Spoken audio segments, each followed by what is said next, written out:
Thank you, Mr President. My question is to the Minister representing the Minister for Higher Education, Senator Payne. Can you give an assurance to future university students that under your proposed reforms, university would not become unaffordable for everyday Australians? The Minister for Human Services representing the Minister for Education, Senator Payne. Thank you very much, Mr President, and may I thank Senator Muir very much for the question and for some prior notice to my office of the question.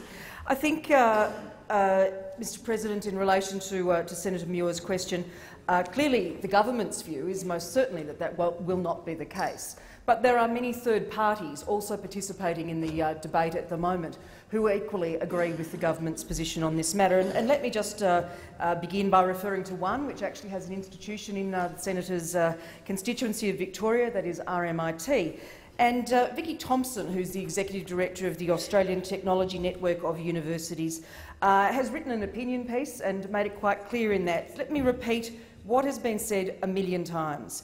The university sector is not looking to introduce standard $100,000 degrees, and deregulation won't deliver them. Those who've brainwashed some journalists and senators to accept that we plan to do just that deserve to be shot down. It's not only wrong, it's shameful for the fear such myths are creating in the community. She goes on to say, deregulating fees will provide students with increased choice and universities with flexibility. Will fees go up? Some may. But others would also decrease as we have the freedom to determine the size of our institution and the degrees that we offer. A far more realistic estimate of how high fees might rise for a standard degree in a deregulated market is $12,000 to $14,000 a year, rather lower than the $100,000 being yelled from certain rooftops. So I think, Mr President, in Senator Muir's question, when he asks about the government's view, most certainly we are of the view that we will give students more choice, more flexibility, more opportunities, particularly with Commonwealth funding for those who are pursuing degrees such as associate diplomas and diplomas, both in private institutions and even through TAFEs in some examples, particularly for those people. Thank you, Minister. The time for answering the question has expired. Order, Senator Carr. Senator Muir, a supplementary question. Thank you, Mr President. If your higher education reforms were to pass as is, student HECS debt would accrue interest at government bond rate. Can you explain why a woman or a man who studies at universities and then takes time off the workforce to raise a family should have to pay the government bond rate rather than CPI and be punished for having a family? Minister.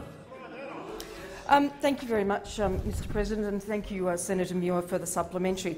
That is a very important question, and it's one which has been raised consistently with the government since the package was introduced through the budget process. And we are very interested in the views of those who are prepared to have a sensible conversation about this. Senator Carr. Those who choose to scream from the rooftops, perhaps not.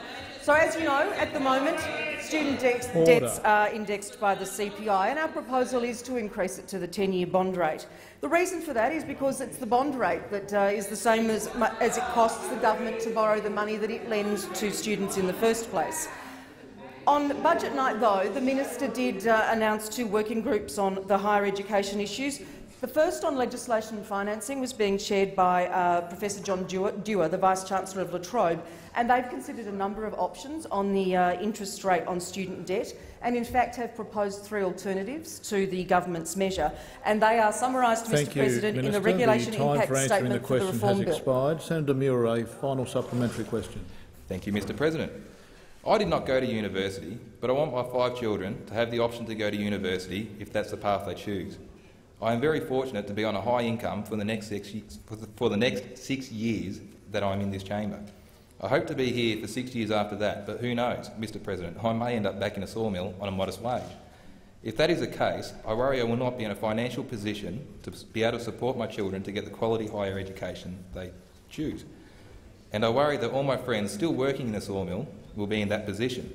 What should I tell my children when they ask me why the government wants to deregulate the sector, which could put universities out of reach for millions of ordinary Australians? Senator Muir, I was very generous with you going over time, and I just remind senators, if you have a long preamble, you run the risk of running out of time. Senator Payne, Minister. Thank you very much, and I thank Senator Muir for that question. And as for the end of a 6-year period, we're all in the same boat at the end of that. But I would say, Mr President, in response to Senator Muir's question, that most certainly the government is not changing any aspect of the system that requires no student to pay any costs while they're studying and not to pay a cent before they earn $50,000. That would be the first thing I would say.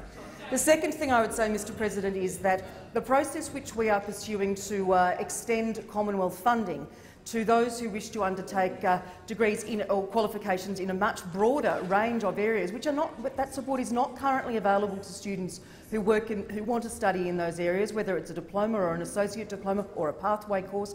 That will open up opportunities for, we estimate, another 80,000 students over the next 5 years.